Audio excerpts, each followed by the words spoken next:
Nararamdaman mo na ba na ikaw ay naliligaw sa isang lugar na hindi ka nararapat? Isang lugar na puno ng kakaibang tunog, hindi maipaliwanag na damdamin, at mga panuntunang dapat mong sundin kung gusto mong mabuhay.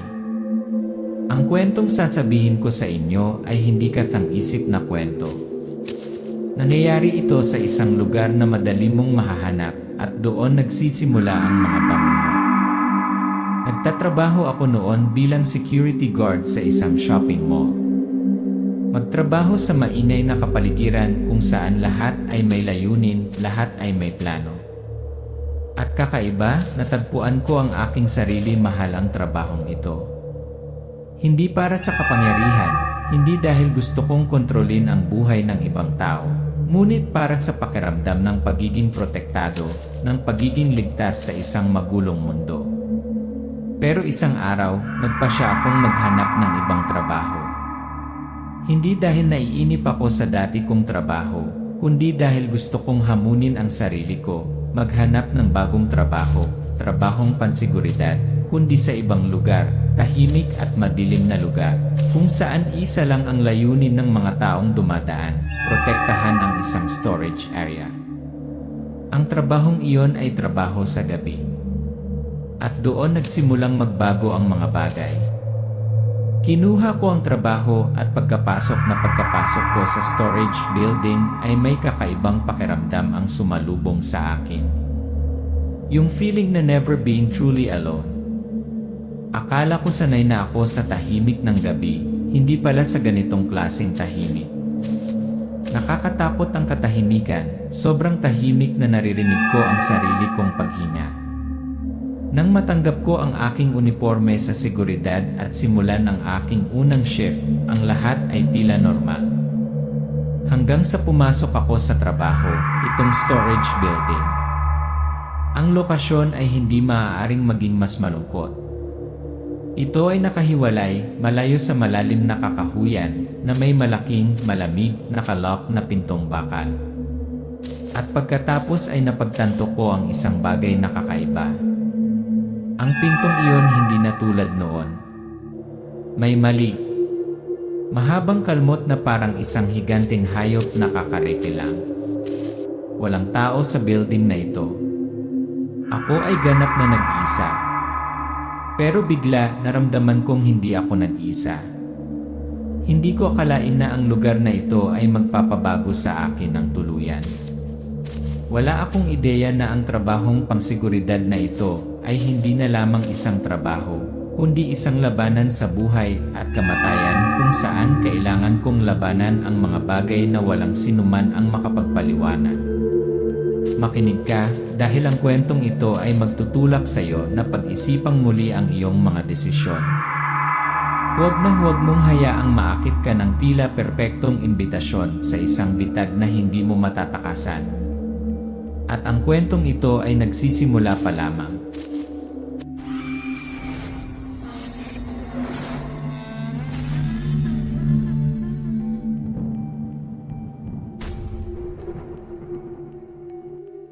Dumidilim na, kumukupas na ang mga ilaw sa kalye sa ambon sa gabi, at ako, isang security guard sa maingay at mataong lungsod, ay nagsisikap na humanap ng bagong direksyon.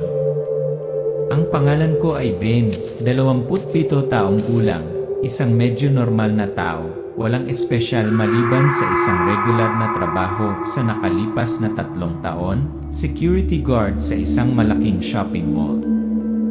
At kung tatanungin mo ako kung bakit pinili ko ang trabahong ito, hindi ko masagot ng eksakto, ngunit marahil ito ay dahil sa gusto ko ang pakiramdam ng kapangyarihan, o sa halip, ang pakiramdam ng pagiging may kontrol sa lahat. Gabi-gabi, nagsusuot ako ng uniforme ng seguridad, naglalakad sa mga hilera ng mga tindahan, upo sa madilim na sulok, nakikinig sa yapak ng mga customer, at ang pakiramdam na iyon talagang nagparamdam sa akin na ako ay bahagi ng mundong ito. Sa totoo lang, hindi ako taong gutom sa kapangyarihan. Gusto ko lang ang pakiramdam ng seguridad dahil alam kong ligtas ang lahat sa paligid ko. Ang bawat shift ay nagdudulot sa akin ng kakaibang kapayapaan. kahit na ang trabaho ay maaaring maging simple, kung minsan ay nakakainip. Ngunit mayroong isang bagay tungkol sa trabahong ito sa seguridad, isang bagay na hindi ko maipaliwanag, na patuloy na pumipigil sa akin. Something that makes me feel proud, kahit maliit lang akong bantay. Ngunit pagkatapos, ang trabaho ay unti-unting naging monotonous. Pakiramdam ko ay nakulong ako sa walang kaluluwang espasyo ng mall, kung saan ang lahat ay paulit-ulit, walang bago, walang hamon. At pagkatapos, isang umaga nang matapos ang aking shift, nakatanggap ako ng tawag mula sa isang lalaking hindi ko pa nakikilala. Gusto mo bang sumubok ng bagong trabaho? Medyo malalim ang boses niya at mukhang seryoso siya. Nagsalita siya tungkol sa isang night security job sa isang storage building malayo sa lungsod. Bakit hindi? Sa tingin ko, ito na ang pagkakataon ko para makawala sa masamang ikot na yon. Bukod dito, maganda rin ang sweldo ng trabahong ito, mas mataas pa sa sweldo ko sa shopping mall. Kaya nagpa siya akong tanggapin. Sa mga sumunod na araw, parang napakabilis ng lahat. Matingkad pa rin sa aking alaala ang unang gabing nagmaneho ako sa Archives Building. Ito ay isang gabi ng Pasko, bahagyang bumabagsak ang nyebe, ang mga kalye ay desyerto, at lahat ng mga ilaw sa kalye ay mga dim lights lamang sa ambon. Sa magkabilang gilid ng kalsada, ang mga bahay ay nababalot ng dilim, ang masikip na mga lansangan noon ay tahimik na lamang na mga eskinita. Nagmaneho ako sa mga kalye na hindi ko pa napupuntahan noon at naramdaman ko ang katahimikan na pumuno sa hangin, kakaiba. Ang daan patungo sa trabaho ay hindi maikli. Ang gusaling iyon na nakahiwalay sa gitna ng kagubatan, malayo sa lungsod, ay isang lugar na hindi ko naisip. Paminsan-minsan ay lumilitaw ang mga sasakyan at nawawala sa kadiliman. Unti-unting bumigat ang puso ko. Habang lumalayo ako, mas lalo akong nakaramdam ng kakaiba, parang may nakatingin sa akin. Pagdating ko doon, nakita ko ang isang malaki, malamig, walang laman na konkretong gusali. Ang panlabas nito ay walang espesyal, parisukat lamang. Lumang gusali na may dalawang malalaking pintong bakal at isang kandado na kasing laki ng kamay.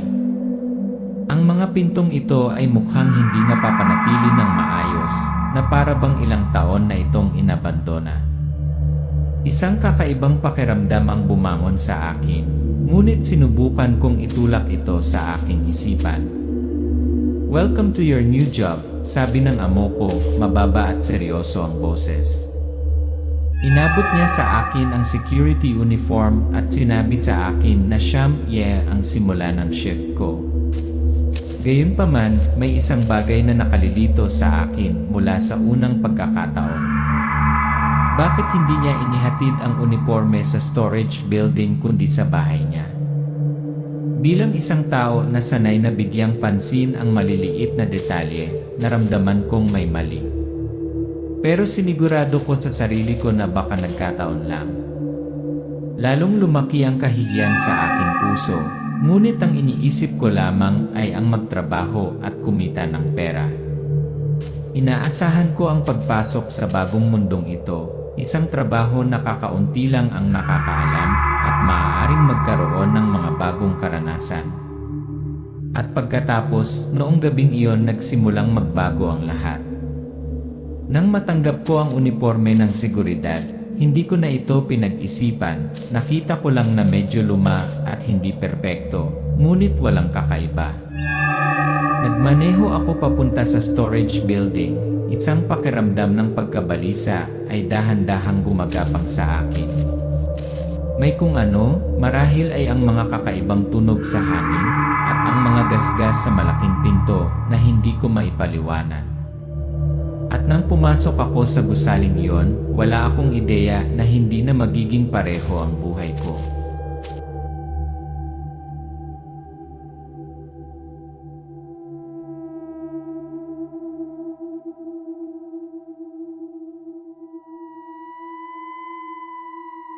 Unang gabi dito, naging blur ang lahat. Isang pakiramdam na hindi ko pa nararanasan noon, parang may nagmamasid sa akin, nagkukubli sa isang lugar sa dilim, na parang may hindi nakikitang presensya na nagpahirap sa akin na huminga. Pagpasok ko sa storage area, para akong pumasok sa ibang mundo. Ang gusaling ito, bagaman hiwalay at desyerto, ay may kakaibang alindog. Hindi tumagos sa akin ang lamig ng bisperas ng Pasko, ngunit may iba pa, isang malamig na bagay, ang tumatagos sa bawat sapin ng aking damit, sa bawat paghinga ko. Ang gusali ay mukhang simple mula sa labas, ngunit sa pagpasok ko, ang pakiramdam na iyon ay mabilis na napalitan ng isang hindi maipaliwanag na pagkabalisa. Ang storage building na ito ay hindi ordinaryong gusali. Mukhang matagal na itong inabandona, gray concrete ang mga dingding, malalaki at mabigat ang mga bakal na pinto. Ang pangunahing pinto, na nakakandado ng isang malaking kandado, ay nagmistulang isang portal patungo sa isang tiwangwang na lugar. At doon daw ako magtatrabaho. Sinulyapan ko ang mga detalye sa paligid ko, mahaba at malalalim na gasgas sa bakal na pinto. Nung una, hindi ko masyadong iniisip. Maliit na gasgas lang na dulot ng hindi sinasadya.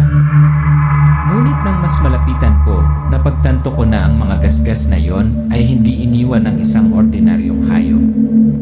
Ang mga ito ay mahaba, malalim at matalas na para bang ilang higanting hayop ang napunit sa kanila ng hindi maisip na puwersa.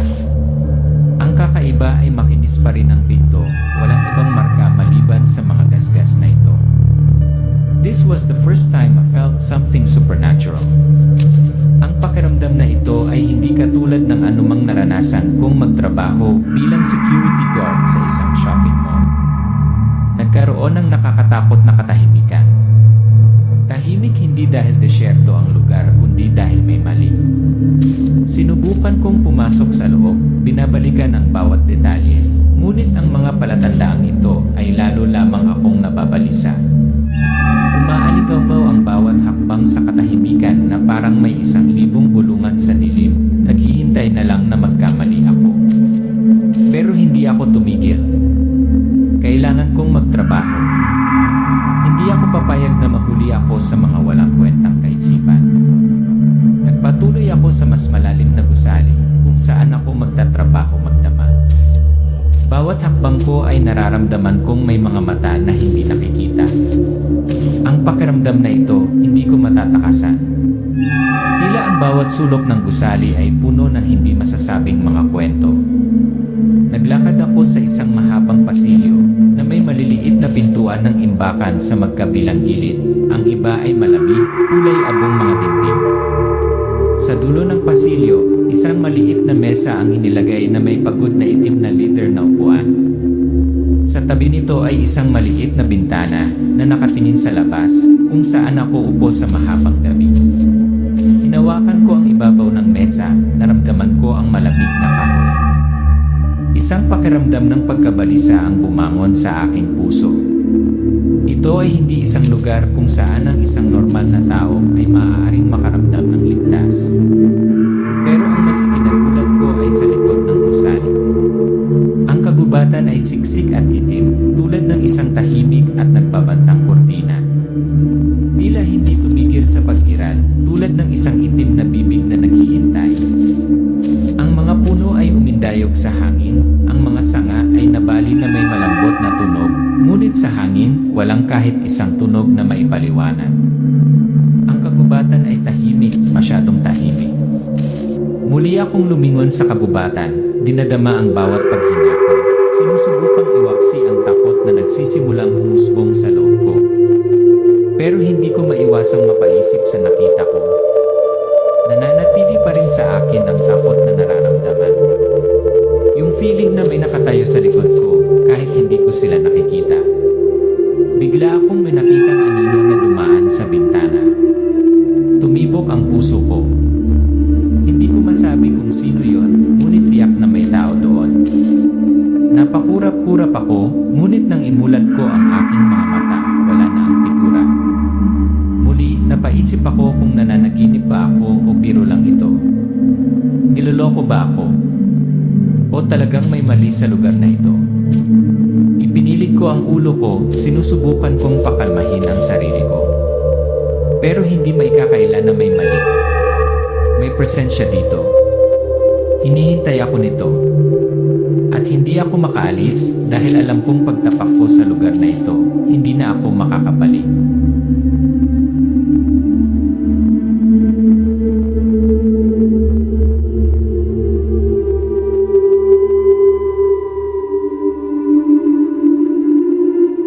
Malalim na ang gabi at tila mas mabigat ang hangin sa paligid. Sa bawat minutong lumilipas, nakaramdam ako ng kakaibang takot na bumabangon sa loob ko na para bang may bagyong darating. Hindi na ako ligtas dito at ang mga bagay na makakaharap ko. Hindi ko akalain na mangyayari ito sa buhay ko. Pagkaupo ko sa desk ko, nilibot ko ulit ang tingin ko sa kwarto. Mga konkretong pader, tahimik na mga pintuan ng imbakan. Walang tao, ako lang at ang malamig na hangin na dumadampi sa bawat bita. Pero ang hindi ko inaasahan ay ang mangyayari ay tuluyang magbabago sa pagtingin ko sa mundo. Sa ilalim ng desk drawer, nadiskubre ko ang isang maliit na piraso ng papel. Tila isang piraso ng chalk na mabilis na isinulat sa isang piraso ng papel na may kakaibang nakasulat. Pinulot ko ito at habang binabasa ko ito, naramdaman kong may malamig na dumaloy sa aking kulugod.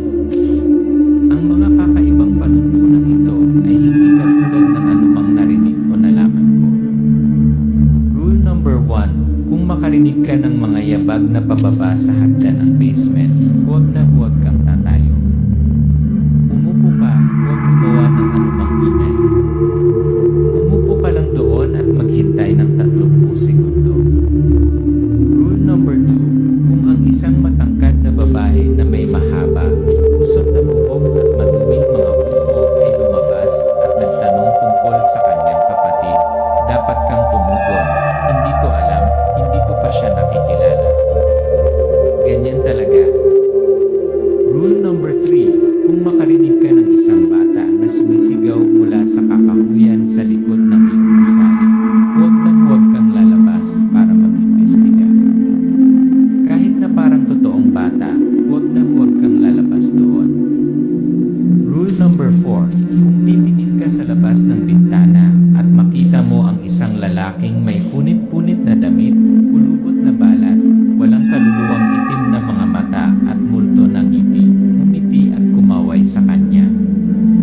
Pagkatapos ay lumingon ka at huwag mo na siyang tingnan muli. Habang binabasa ko, parang kinakapos ako ng hininga.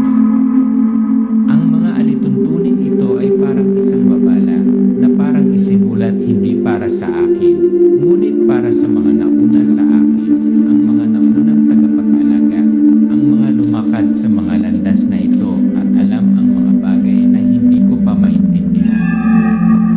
Ako kailangan sumunod. Pinilit kong iwaksi ang mga nakakatakot na kaisipang pumapasok sa aking isipan. Pero hindi pwede. Hindi ako pwedeng umupo na lang dito at magbasa ng rules nang hindi nakakaintindi ng kahit ano. Ang hindi ko mapigilang isipin, gayunpaman, ay isa sa mga alituntunin na isinulat ng napakalinaw. Ang babaeng mahaba ang buhok at madumi ang mga kuko. Iyon ang imaheng hindi ko makakalimutan. Paulit-ulit itong naglalaro sa utak ko para akong na-stuck sa isang pabukod. Pero bago pa ako makapag-isip, may narinig akong tunog. Sa una ay magaan lang ang hakbang, hindi masyadong malinaw, siguro dahil sa pagod. Ngunit pagkatapos ay ang tunog ay unti-unting lumakas, mas mabilis. Sinubukan kong tingnan ang mga pinto, sinisigurado kong sarado ang mga iyon, pero palapit ng palapit ang mga yabag, parang may sumusugod sa akin. Hindi pwede. Tumingin ako sa paligid, sinisikap kong tingnan kung may tao, ngunit walang tao. Walang bakas ng tao. Ngunit ang tunog na yon napakalinaw, napakalapit.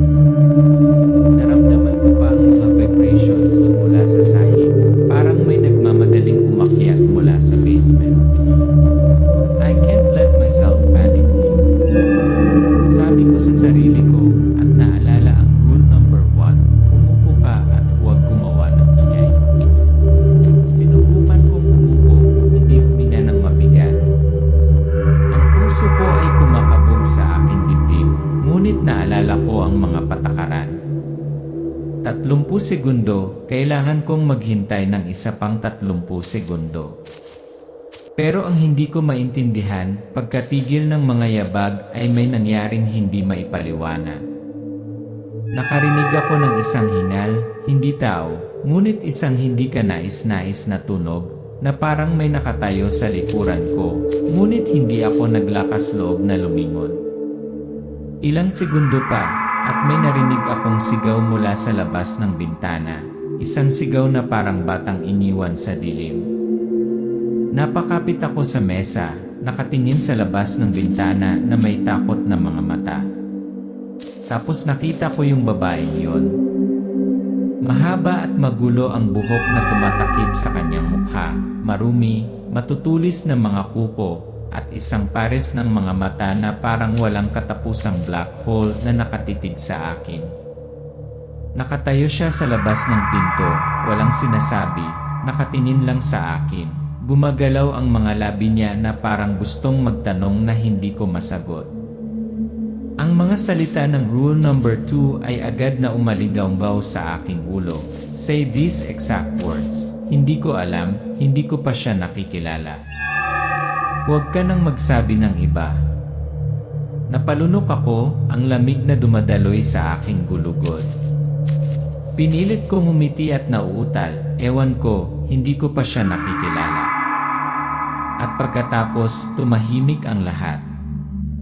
Saglit na tumingin sa akin ang babae, pagkatapos ay nawala. Walang tunog, walang tanda. She just naglaho sa dilim. Hindi yan ordinaryong babae. Alam ko yun. Dahan-dahan akong lumingon, pero nang tingnan ko ang kamay ko, may lumabas na dark red mark. Isang drawing na hindi ko maipaliwanag. Isang guhit na parang pentagram, nakaukit ng malalim sa balat ng aking kamay, ngunit walang kirot, isang matingkad na pulang marka lamang, na para bang may gumamit ng kamay sa pag-ukit doon.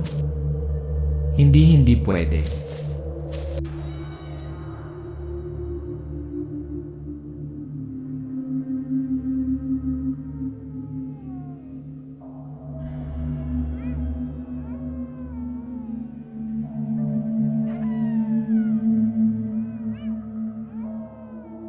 Ang gabi ay unti-unting bumagsak sa isang nakakatakot na katahimikan, at nagsimula akong mapagtanto na ang lugar na ito ay higit pa sa isang ordinaryong gusaling imbakan. Ito ay isang bagay iba. Isang lugar kung saan posible ang anumang bagay, isang pinto sa mga misteryo na hindi ko gustong malaman. Pagkatapos ng kakaibang pangyayari sa babae at sa mga rules na dapat kong sundin, hindi ko maiwasang isipin ang mga nangyayari sa paligid ko. Ang hindi maipaliwanag na pakiramdam na para bang may naghihintay sa akin sa isang lugar sa dilim, para akong isang biktimang inaabangan. Pero hindi ako pwedeng umupo na lang at maghintay. Kailangan kong malaman. Ang basement na narinig ko ay kung saan inilalagay ang mga kasangkapan at mga supply para sa maintenance kapag puno na ang mga storage room. Pero feeling ko, hindi lang ito ordinaryong basement. Napagdesisyonan kong alamin, hindi ako pwedeng maupo at maghintay pa. Ang pinto ng basement ay mukhang napaka-ordinaryo, ngunit nang buksan ko ito, isang malamig na hangin mula sa basement ang agad na umakyat. Ito ay hindi isang normal na sipon, ngunit isang sipon na nagpamanhid sa akin mula sa loob palabas. Dahan-dahang bumaba ang mga yabag ko sa lumang hagdanan na gawa sa kahoy, at naramdaman kong may nakatingin sa akin, sinusundan ang bawat hakbang ko. Ang basement na ito ay hindi katulad ng anumang basement na nakita ko. Ang mga konkretong pader ay magaspang at may mansa. Habang palalim ng palalim ay napagtanto ko na hindi normal ang mga bagay. Sa madilim na liwanag, nakita ko ang mga kakaibang simbolo na nakapintas sa mga dingding, nakakatakot na mga hugis na hindi ko maipaliwanag. Ang ilan sa mga simbolo ay malabo, ngunit may isang nakilala ko, isang guhit na parang pentagram. Ito ay iginuhit ng pabaya, ngunit malinaw na sapat para malaman ko na hindi lahat ay maaaring gumuhit ng mga bagay na ito. Ano ang naghihintay sa akin sa ibaba? Habang lumilingon ako sa paligid, bigla akong nakaramdam ng lamig at hindi ko mapigilang mag-isip ng isang bagay lang, may naghihintay sa akin o kung ano dito. Naging mabigat ang mga hakbang ko, hindi dahil sa pagod, kundi dahil sa pakiramdam na may nagmamatsyag sa bawat hakbang ko. Tapos may nakita akong kahoy na pinto sa di kalayuan. Kaiba ito sa ibang mga pinto na may malalalim na bitak at nagbabalat na pintura. Hindi ko alam kung bakit pero pakiramdam ko kailangan kong buksan ang pintong iyon. Tila hinihila ako ng lahat patungo dito at hindi ko mapigilan. Nahihirapang bumukas ang pinto na para bang matagal nang nakalock. Pagpasok ko, hindi ako makapaniwala sa mga mata ko. Sa harap ko ay isa pang espasyo, hindi na isang normal na basement. Natagpuan ko ang aking sarili na nakatayo sa isang madilim na silid na may mga anino na sumasayaw sa mga dingding. Ito ay isa pang mundo, isang mundo na hindi lahat ay madaling makapasok.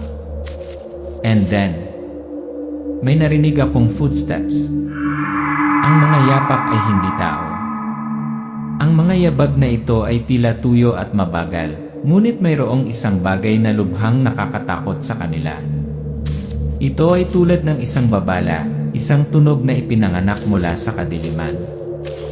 Papalapit ng papalapit ang mga yabag na ito. At paglingon ko, nakita ko. May nakatayong nilalang, ilang hakbang lang ang layo sa akin. Ito ay 2 beses na mas mataas kaysa sa akin, na may kulubot na balat at hindi gumaling na mga sugat.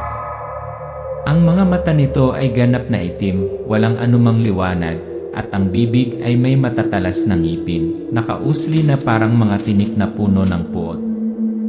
Ang lakas ng tibok ng puso ko, hindi ako makahinga. Tumingin ito sa akin, na may kakaibang ngiti, isang ngiti na para akong biktima sa mga kamay nito.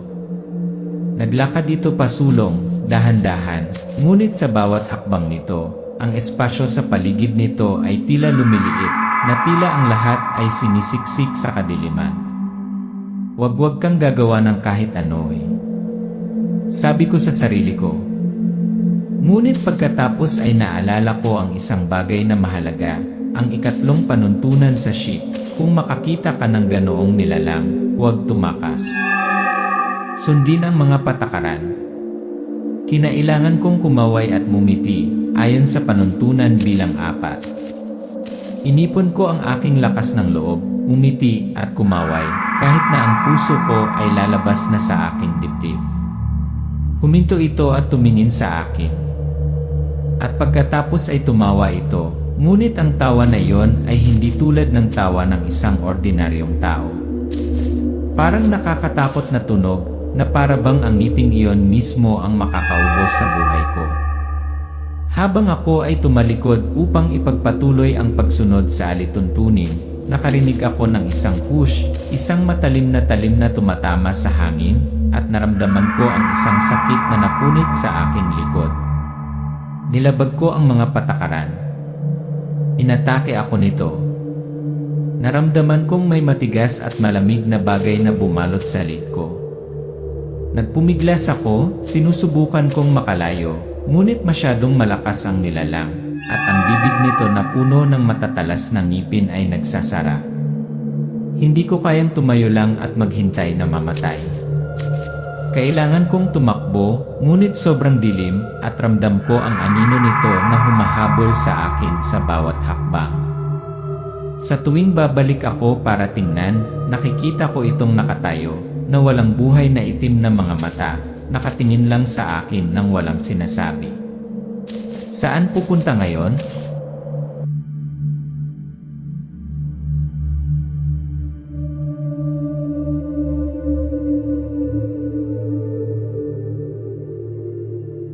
Matapos ang napakaraming malagim na pangyayari, hindi ako makapaniwala na buhay pa ako. Tumakbo ako palayo sa gusaling iyon, ngunit sa kaibuturan ko, isang tanong ang nanatili, matatakasan ko ba talaga ang lahat ng ito? Oh, nagsisimula pa lang ba ako ng panibagong bangungot? Ang mga ilaw ng kotse ay kumikislap sa madilim na gabi, ang espasyo ay tila lumiit, at ang aking puso ay patuloy na tumitibok sa aking dibdib. Hindi ko mapigilang tumingin sa rearview mirror, parang may invisible force na nag-udyok sa akin. Tumakbo ng mabilis, magmaneho ng mabilis, ngunit hindi pa rin mabura ang pakiramdam na sinusundan. Ang gusali, na may kakaibang mga simbolo at nakakatakot na mga nilalang, ay sumasagi pa rin sa aking isipan. Akala ko ay alisin ko ito minsan at para sa lahat, ngunit sa aking puso, ang hindi mapakali na pakiramdam ay hindi kupas. Sa oras na ito, nakaalis na ako ng gusali, ngunit sa huling pagsulyap ko sa rearview mirror, nakita ko ito. Isang kakaibang figura ang nakatayo sa gitna ng madilim na kabubatan, malayo sa gusali, ngunit sapat pa rin para makita ko ang nakakatakot na ngiti nito. Ang walang buhay na itim na mga mata ay tila pinagmamasdan ako, na para bang sinasabing hindi talaga ako umalis sa lugar na ito. Yung ngiti hindi makapaniwala. Ito ay hindi ang ngiti ng isang normal na tao, ngunit ng isang halimaw, ng isang bagay na hindi sa mundong ito. Dumating na naman sa akin ang pakiramdam na yon, ang pakiramdam na sinusundan, hinahabol. Hindi man lang ako naglakas loob na lumingon muli. Sa pagtapak sa pedal ng gas, tumakbo ako sa gulat, hindi na ako naglakas loob na tumingin muli sa labas. Pero kahit anong bilis kong tumakbo, hindi maalis ang pakiramdam na may sumusunod sa akin. Tumingin ako sa rearview mirror sa huling pagkakataon at wala akong nakita kundi kadiliman. Nakatakas ako ngunit ang pakiramdam na ito ay hindi ako papakawalan. Nang sa wakas ay nakabalik na ako sa lungsod, naramdaman kong wala na ako sa sarili ko. Lahat ng bagay na ngayon ko lang naranasan, ang mga kakaibang nilalang, ang mga kakaibang patakaran, ang mga bangungot noong gabing iyon, lahat ay naging bahagi ko. Isang hindi mapaghihiwalay na bahagi. Ngunit may isang bagay na hindi ko maaaring baliwalain, ang may-ari ng gusali. Habang nagsisimula akong kumalma, naisip ko siya tungkol sa mga nangyari. Bakit niya ako kinuha para sa trabahong ito?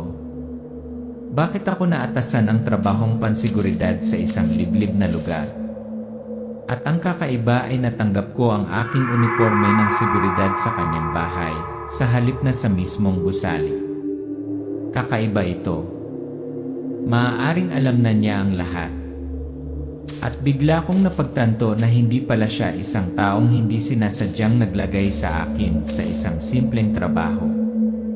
Nagsinungaling siya sa akin, marahil ay bahagi ng isang mas malaking plano na hindi ko alam. Bahagi ba siya ng paglikha ng mga nilalang na ito? Sinadya ba niya akong piliin bilang spy para sa mga nilalang na iyon? Kahit anong mangyari, hindi ako papayag na ganito. Hindi ako mabubuhay ng mapayapa hanggat hindi ko nalalaman ang katotohanan. Kailangan kong mag-imbestiga upang maunawaan ang mga nilalang na iyon, ang gusaling iyon, ang lahat tungkol dito. Maaaring nakatakas na ako sa gusali, ngunit nakulong pa rin ako sa isang hindi nakikitang bitag, isang bitag na hindi ko alam kung makakatakas pa ako ng lubusan. Nagpasya akong huwag sumuko. Hindi ko hahayaang manatiling nakabaon sa dilim ang mga sikretong iyon. Aalamin ko ang lahat kahit nadalhin ako nito sa lugar na hindi ko na mababalikan. Pero wala na akong magagawa pa. Isa lang ang katotohanan, ako ay minumulto. At pagkatapos ng lahat ng iyon, nagsimula akong maunawaan ang isang bagay na ang gusali. Ang mga nilalang na iyon ay hindi lamang bahagi ng nakaraan. Sinusundan pa rin ako nito, nagtatago pa rin sa kung saan, hindi ako iniiwan.